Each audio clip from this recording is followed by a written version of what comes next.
बहू की छोटी बहन से ससुर ने चलाया चक्कर। रात के 2 बज रहे थे। सुधीर अपने कमरे में बैठा हुआ था। सुधीर के हाथों में उसकी पत्नी सुनीता की फोटो थी। अरे आज तो मैं गए हुए पूरे 10 साल हो गए, लेकिन लगता है जैसे कल की बात हो।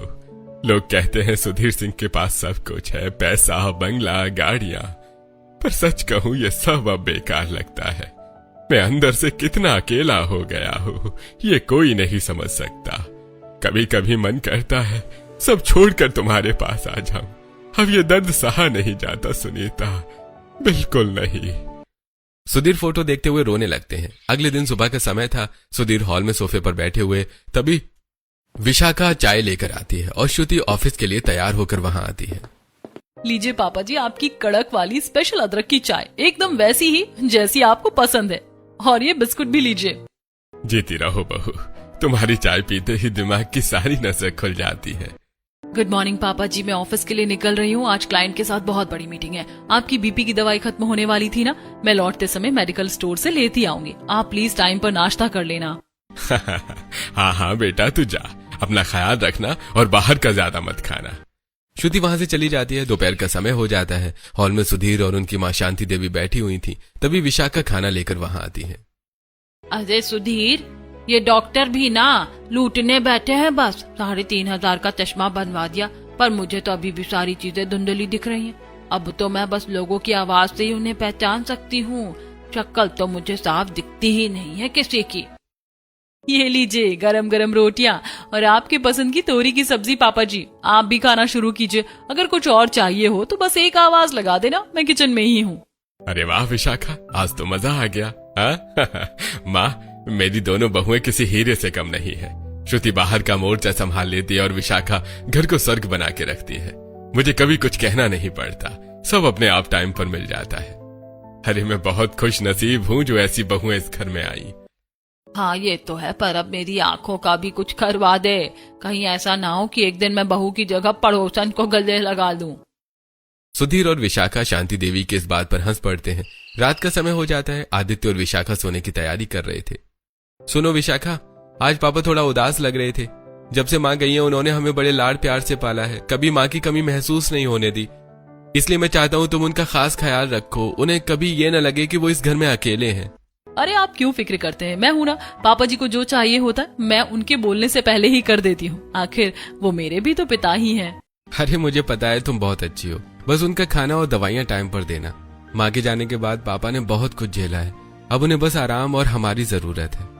अगले दिन दोपहर विशाखा किचन में खाना बना रही थी। तभी उसके फोन पर उसकी छोटी बहन मानवी का फोन आता है। हाँ मानवी, बोल क्या हुआ? अभी क्यों फोन किया? तुझे पता है ना मैं दोपहर के खाने की तैयारी में कितनी बिजी रहती हूँ। दीदी, मुझे आपसे बहुत जरूरी बात करनी है।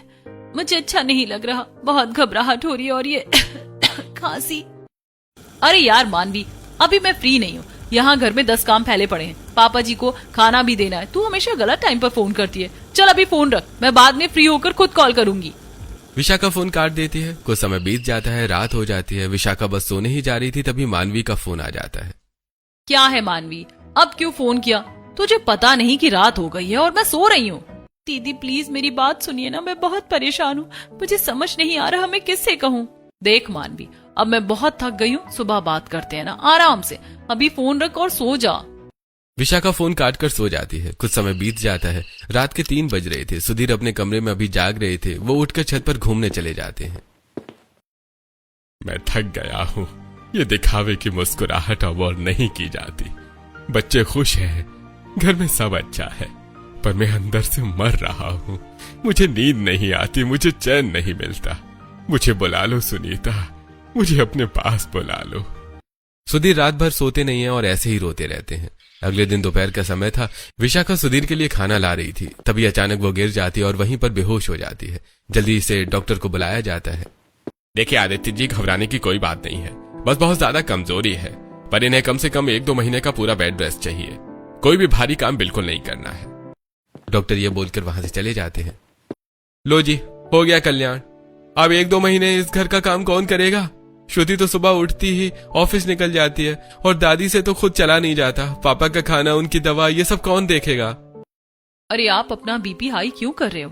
आप टेंशन मत लो, मैं अपनी छोटी बहन मानवी को बुला लेती हूँ। वैसे भी वो घर पर फ्री ही बैठी है। जब तक मैं ठीक नहीं होती वो घर का सारा काम एकदम संभाल लेगी। हाँ यार विशाखा, ये एकदम तूने सही सोचा। उसे आज ही फोन करके बुला ले। रात का समय हो जाता है। सुधीर अपने बेड पर बैठे हुए थे। कल तुम्हारा जन्मदिन है, तुम्हें पता है ना।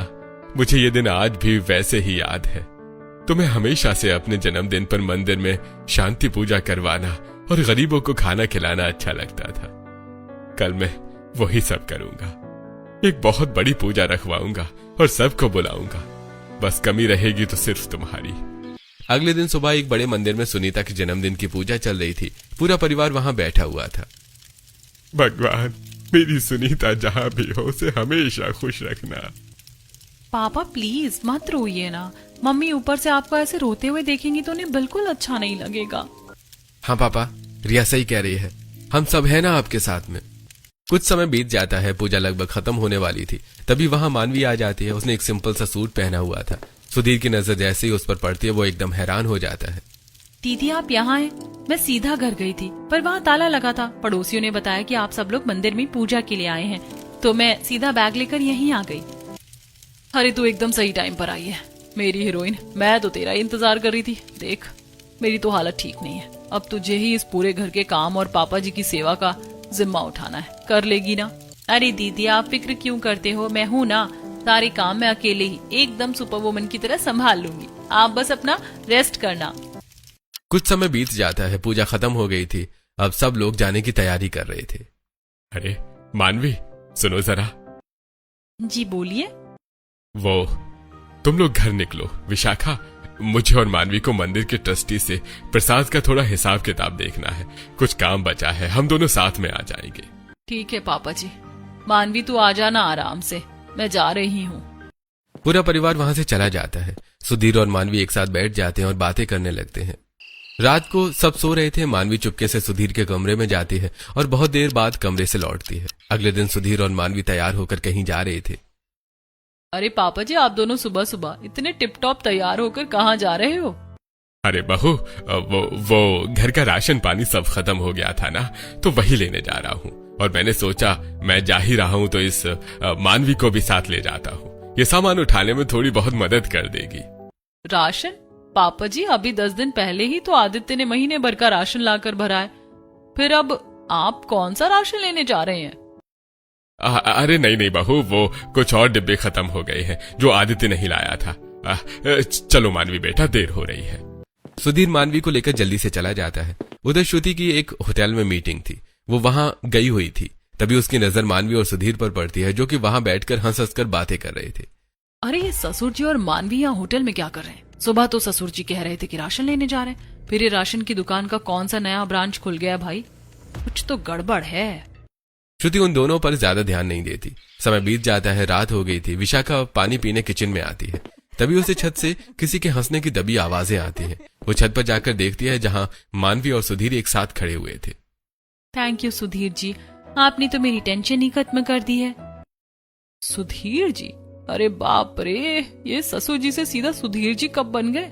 ये बुढ़ा मेरी बहन को पक्का फंसा रहा है। कल ही इसकी क्लास लेती हूँ। अगले दिन शाम का समय था। श्रुति ऑफिस से घर लौट रही थी। तभी श्रुति देखती है कि पास ही एक आइसक्रीम पार्लर के बाहर सुधीर और मानवी खड़े होकर आइसक्रीम खा रहे हैं और बहुत जोर जोर से हंस रहे हैं। ये लो, कल कॉफी पी रहे थे एक साथ और आज आइसक्रीम खा रहे हैं। ससुर जी की तो एकदम रॉकी और रानी की प्रेम कहानी चल रही है।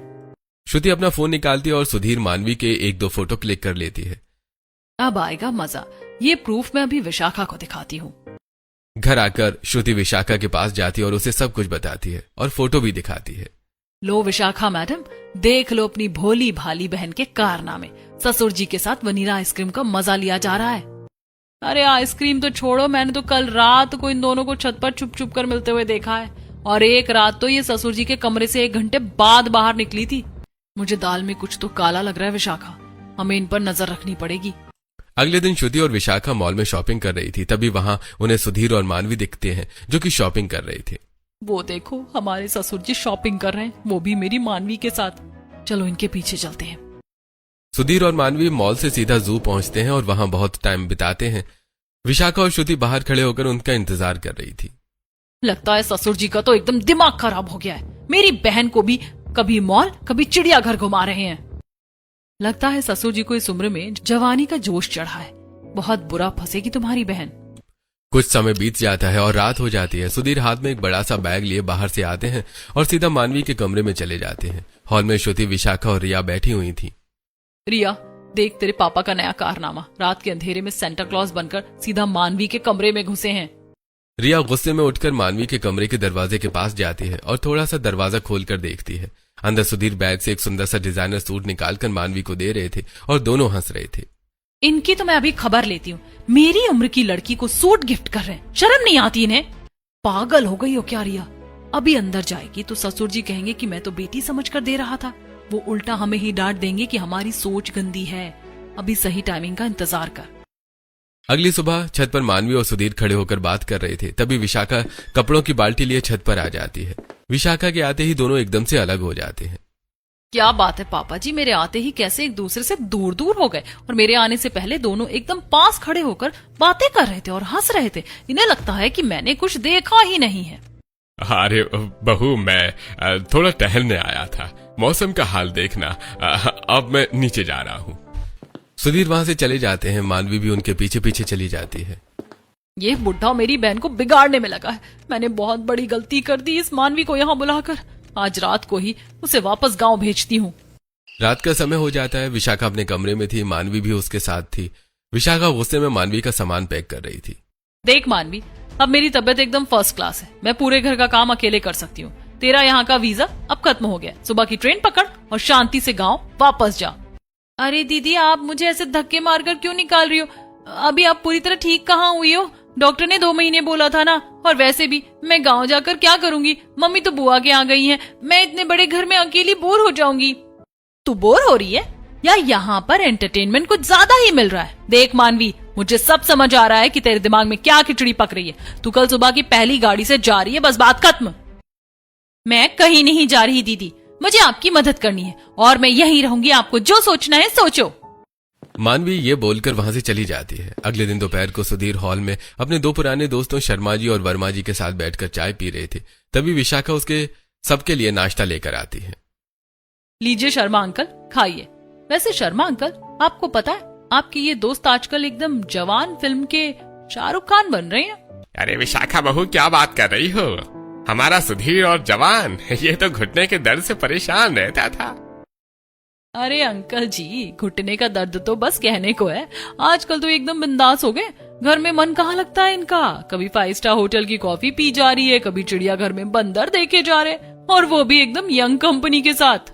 अरे भाई सुधीर, इस उम्र में तुझे पोते पोतियों के साथ मंदिर जाना चाहिए और तू होटलों में घूम रहा है। अरे बागवान की उम्र में एनिमल फिल्म का हीरो क्यों बनना है भाई? ये अच्छी बात थोड़ी है। अरे नहीं यार, वो तो बस ऐसे ही। बहू, तुम अंदर जाओ और किचन का काम देखो।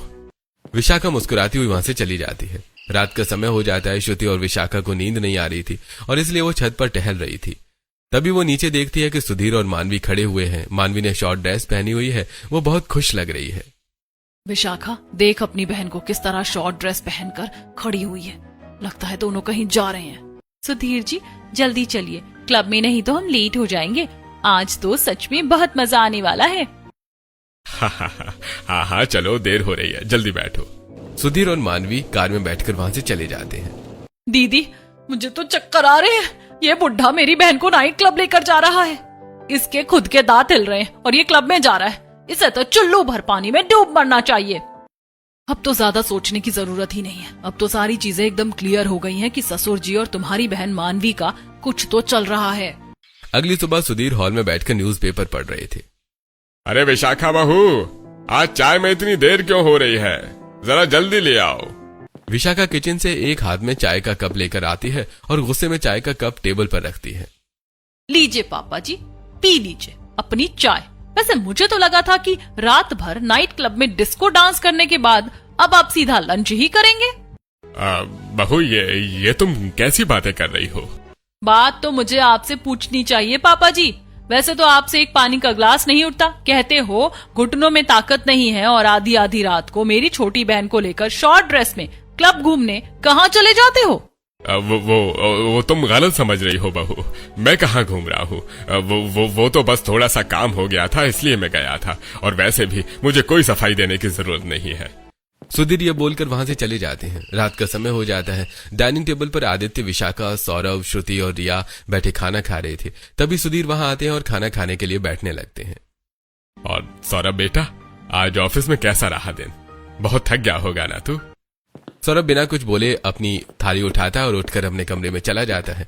ऐसे ही सब करते हैं और सब अपनी थालियां लेकर सुधीर को इग्नोर करके वहां से चले जाते हैं। टेबल पर सिर्फ सुधीर, विशाखा और मानवी रह जाते हैं। चल मानवी, यहाँ इस टेबल पर अब हमारे लायक कुछ नहीं बचा है। हम कमरे में बैठकर खाएंगे। नहीं दीदी, आप जाओ, मुझे यहीं पर अच्छा लग रहा है, मैं तो यहीं बैठकर खाऊंगी।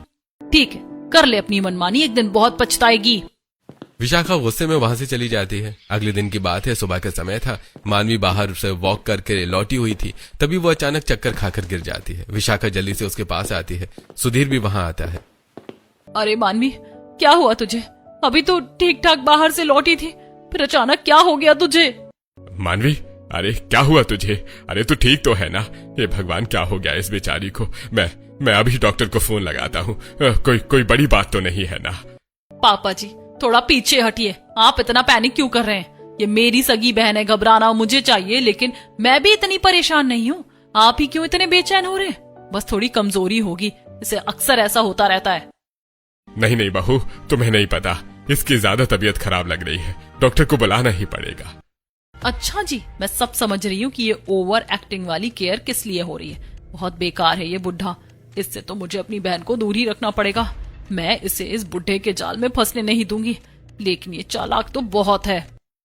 कुछ समय बीत जाता है और दोपहर हो जाती है। आदित्य बाजार में कुछ लेने आया था। तभी उसकी नजर होटल के अंदर बैठे हुए सुधीर और मानवी पर पड़ती है। अरे, ये मेरी आंखों का धोखा है। क्या ये सच में पापा जी और मानवी है? लेकिन ये दोनों यहाँ क्या कर रहे हैं? आदित्य ध्यान से देखता है। सुधीर एक बहुत ही महंगा और खूबसूरत सा गिफ्ट मानवी को दे रहा था। सुधीर बहुत ही इमोशनल कुछ बोल रहा था और मानवी उसकी बातों को एकदम से ध्यान से सुन रही थी। इसका मतलब विशाखा सही कह रही थी। वो मुझे बार बार सच बता रही थी और मैं बेवकूफ पापा पर आंख बंद करके भरोसा करता रहा। मैंने उसकी बात पर यकीन ही नहीं किया। मुझे अब भी विश्वास नहीं हो रहा है कि पापा जी जो हमें हमेशा आदर्श सिखाते थे, वो इस उम्र में ऐसा कर सकते हैं। उन्होंने बहुत गलत किया है, बहुत गलत। मैं उन्हें कभी माफ नहीं करूंगा। आदित्य बहुत दुखी होकर वहां से चला जाता है। रात का समय हो जाता है। घर के एक कमरे में श्रुति और विशाखा, आदित्य, सौरभ और रिया एक साथ बैठकर बात कर रहे थे। मुझे तो लिटरली घिन आ रही है ये सब देखकर। ससुर जी को जरा सी भी शर्म नहीं आ रही। उनकी उम्र कहाँ और उस मानवी की उम्र कहाँ? मानती हूँ कि पत्नी के जाने के बाद अकेलापन होता है, पर इसका मतलब ये थोड़ी है कि अपने से आधी उम्र की लड़की के साथ अपना रिलेशन शुरू कर दो। ये तो बेकार बात है, बहुत बेकार। अरे मेरी तो मती मारी गई थी जो मैंने अपनी बहन को यहाँ बुलाया। एक तो वो भोली है, दुनियादारी की उसे ज्यादा समझ नहीं है, हमेशा घर के अंदर बंद ही रही है, और ये बुढ़ा अपनी बातों में उसे फंसा रहा है। मुझे तो ऑफिस में दोस्तों को मुंह दिखाने में शर्म आ रही है। अगर ये बात बाहर फैल गई ना तो हमारी तो पूरी इज्जत का कचरा हो जाएगा। लोग क्या कहेंगे पापा जी के बारे में? पापा जी ने एक बार भी नहीं सोचा कि अगर किसी को पता चल गया तो क्या होगा। पापा को तो जैसे किसी की परवाह ही नहीं है। आजकल तो बस उस मानवी के आगे पीछे घूमते रहते हैं। तभी बाहर से मानवी के हंसने की आवाज आती है। पांचों हैरान हो जाते हैं। फिर वे सब सुधीर के कमरे के पास पहुंचते हैं। कमरे का दरवाजा हल्का सा खुला हुआ था। अंदर सुधीर अलमारी से कुछ सामान निकालकर मानवी को दे रहा था। ये सुनीता की पायलें है और ये उसका फेवरेट नेकलेस और साड़ी। वो इन्हें बहुत संभाल कर रखती थी। तुम इन्हें एक बार पहन कर देखना मानवी, तुम इसमें बहुत अच्छी लगोगी। सच में ये तो बहुत सुंदर है। अगर मैं इन्हें पहनूंगी तो इनमें मैं बहुत खूबसूरत लगूंगी। पांचों ये सब देखकर हैरान रह जाते हैं। भाई, पापा ने तो हमें आज तक माँ की वो अलमारी छूने तक नहीं दी। अगर हम गलती से उसे टच भी कर देते थे तो वो हम पर इतना गुस्सा करते थे कि कुछ पूछो ही मत। और इस लड़की को माँ के गहने दे रहे हैं। सच में पापा जी तो बिल्कुल बदल गए हैं। देख रही हो विशाखा, तुम्हारी भोली बहन ने तो ससुर जी की पूरी तिजोरी ही हैक कर ली है। अब तो उसे हमारी सासू माँ का सारा सामान मिल जाएगा और मुझे तो लगता है कि प्रॉपर्टी का बड़ा हिस्सा भी उसके नाम हो जाएगा। सच में जो सामान ससुर जी ने हमें आज तक छूने नहीं दिया, वो सामान अब मानवी को दे रहे हैं। सच में। और देखो तो मानवी कैसे बत्तीसी दिखा रही है, कितनी खुश लग रही है वो इस बुढ़े के साथ। अगली सुबह का समय। सुधीर हॉल में सोफे पर बैठकर टीवी पर न्यूज सुन रहे थे। तभी श्रुति वहां आती है। सच में आजकल तो जमाने को क्या हो गया है। इज्जत कमाने में तो लोगों की उम्र निकल जाती है, पर उसे गंवाते टाइम लोग अपनी उम्र का लिहाज भी नहीं करते। सो शेमफुल। श्रुति ये बोलकर वहां से चली जाती है। तभी सौरभ और आदित्य भी ऑफिस जाने के लिए वहां आते हैं। बिल्कुल सही कह रही थी श्रुति, कुछ लोग तो 60 की उम्र में भी अपने आप को जवान समझ रहे हैं। आजकल बूढ़े लोगों पर ज्यादा जवानी चढ़ रही है। जिस उम्र में लोगों को भजन करना चाहिए उस उम्र में लोग नाइट क्लब होटल घूम रहे हैं। शर्म आनी चाहिए ऐसे लोगों को। आदित्य और सौरभ ये बोलकर वहां से चले जाते हैं। सुधीर जी उन्हें देखते ही रह जाते हैं, उन्हें कुछ समझ नहीं आता। तभी विशाखा चाय और नाश्ता लेकर वहां आती है। ये लीजिए पापा जी, चाय और नाश्ता। वैसे चाय तो मैंने बहुत कड़क बनाई है। आपको पता है ससुर जी, आजकल लोग दिलवाले दुल्हनिया ले जाएंगे फिल्म ज्यादा देख रहे हैं। तभी तो बुढ़े लोग शाहरुख खान बनने की कोशिश कर रहे हैं, लेकिन हर कोई शाहरुख खान नहीं बन सकता। शाहरुख खान की तो बात ही अलग है। विशाखा ये बोलकर वहां से चली जाती है। पता नहीं इन बच्चों को आज क्या हो गया है, सुबह सुबह कैसी पहेलियां बुझा रहे हैं सब। मेरे से इतना उल्टा सीधा क्यों बोल रहे हैं? मैंने ऐसा क्या कर दिया जो ये लोग मुझे उल्टा सीधा बोल रहे हैं? कई दिनों से इन सब का व्यवहार भी बदल गया है। सुधीर ये सोचते हुए बहुत दुखी हो जाते हैं। तभी वहां मानवी आती और उनके पास बैठ जाती है। अरे आप इतने परेशान क्यों बैठे हैं? और ये देखिए आपका नाश्ता एकदम ठंडा हो रहा है। ऐसे टेंशन लेंगे तो काम कैसे चलेगा? जल्दी से ये सैंडविच खाइए। अरे कुछ नहीं, बस ऐसे ही घर में कुछ अजीब सा माहौल लग रहा था। अरे आप दीदी और बाकियों की टेंशन मत लो, वो लोग तो हमेशा ऐसे ही बिग बॉस के एपिसोड की तरह लड़ते रहते। आप मुस्कुराओ, आप पर ये उदासी अच्छी नहीं लगती। मानवी की बात सुनकर सुधीर खुश हो जाता है और जोर से हंसने लगता है। अगले दिन सुबह सभी हॉल में बैठे थे। तभी सुधीर और मानवी तैयार होकर वहां आते हैं। सुधीर के हाथ में एक बड़ा सा सूटकेस था। अरे अरे अरे अरे, ये कहाँ की तैयारी हो रही है पापा जी? ये सूटकेस पैक करके आप मेरी बहन को कहाँ ले जा रहे हैं? अरे वो कुछ इम्पोर्टेंट काम था विशाखा। मेरा जो पुराना बिजनेस है ना, उसी के सिलसिले में कुछ लेने देने का मामला अटका है। बस उसी के लिए बाहर जा रहा हूँ। बिजनेस का काम है तो घर के आदमियों को ले जाइए ना, मानवी को क्यों ले जा रहे हैं साथ में? अरे तुम सब के सब तो ऑफिस और घर के काम में बिजी रहते हो, तुम लोग फ्री कहाँ हो? इसीलिए मैं मानवी को लेकर जा रहा हूँ। ये मेरा थोड़ा ख्याल रख लेगी और थोड़ा बहुत मेरी मदद कर देगी। चलो मानवी, देर हो रही है। सुधीर और मानवी वहां से चले जाते हैं। 3-4 दिन बीत जाते हैं। सुबह का समय था। घर के हॉल में सब लोग बैठे हुए थे। तभी सुधीर और मानवी वापस घर लौटते हैं। दोनों बहुत खुश लग रहे थे। लो जी, आ गए हमारे सस्ते शाहरुख खान टूर करके। इस उम्र में भजन गाना चाहिए और ये गा रहे हैं सैयारा तू तो बदला नहीं है। शर्म आनी चाहिए ससुर जी को ये सब करते हुए। अरे विशाखा, आजकल के बुढ़ों पर ना जवानी का जोश कुछ ज्यादा ही तेज चढ़ रहा है। ना दुनिया का डर, ना खानदान की इज्जत की फिक्र। शर्म तो जैसे बाजार में बेच कर आ गए हैं। सही कह रही हो, आजकल का जमाना बदल गया है। सुधीर सबकी बातें अनसुनी करके अपने कमरे में चले जाते हैं। रात होते ही हॉल में विशाखा, श्रुति और रिया सोफे पर बैठी थी। तभी दरवाजा खुलता है। सुधीर और मानवी हाथों में कई शॉपिंग बैग्स लिए हंसते हुए अंदर आते हैं। दोनों काफी खुश दिख रहे थे। फिर सुधीर जल्दी से कमरे में चले जाते हैं और मानवी उनके पीछे पीछे चली जाती है। देख रही हो इतने बैग्स? मुझे तो लग रहा है ससुर जी ने पूरा का पूरा शोरूम ही खरीद लिया है। सच में पापा जी को शर्म नहीं आ रही है ये सब करते हुए? मानवी उनकी बेटी की उम्र की है और वो उसके साथ रिलेशन में है। शर्म आनी चाहिए उन्हें। विशाखा, अब मुझे कुछ बड़ी गड़बड़ लग रही है। कुछ तो चल रहा है, कुछ तो बड़ा गेम खेल रहे हैं इन दोनों के बीच में।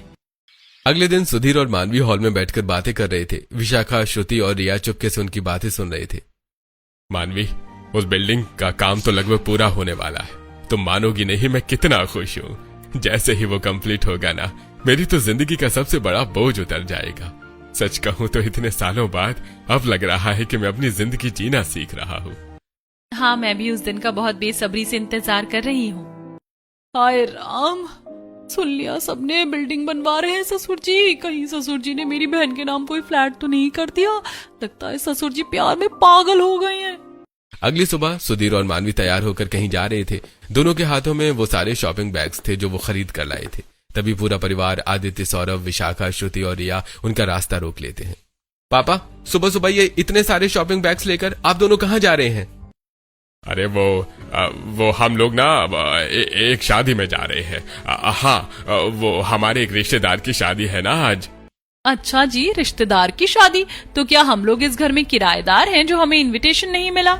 अरे नहीं बहू, दरअसल वो मेरे एक बहुत पुराने दोस्त के लड़के की शादी है। तुम लोग उसे नहीं जानते और ये सारी शॉपिंग उसी की शादी के लिए की थी। तुम सब लोग अपने अपने ऑफिस जाओ, फालतू में परेशान मत हो। चलो मानवी, हम लेट हो रहे हैं। सुधीर मानवी के साथ वहां से चले जाते हैं। पापा झूठ बोल रहे हैं। चिल गाइस, टेंशन लेने की जरूरत नहीं है। मुझे कल रात ही कुछ गड़बड़ लग रही थी, इसीलिए मैंने मानवी के शॉपिंग बैग में एक लोकेशन ट्रैकर लगा दिया था। अब हम इनकी लाइव लोकेशन ट्रेस कर सकते हैं। तभी वहां एक डिलीवरी बॉय आता है। मैडम, ये सुधीर सर का पार्सल है, मुझे शहर के बाहर वाले पुराने फार्म हाउस पर देना था। मैं वहां गया तो वहां एकदम शादी का माहौल था, टेंट और फूल लगे थे, पर सर कहीं दिखे नहीं तो मैंने सोचा घर पर दे दूं। मुझे एड्रेस पता था इसलिए मैं यहाँ देने आ गया। डिलीवरी बॉय पार्सल देकर वहां से चला जाता है। क्या शादी का माहौल? हाय मेरी मैया, ये बुढ़ा तो आज मानवी से शादी करके ही मानेगा, लेकिन मैं ऐसा नहीं होने दूंगी। चलो जल्दी सब लोग वहां चलते हैं।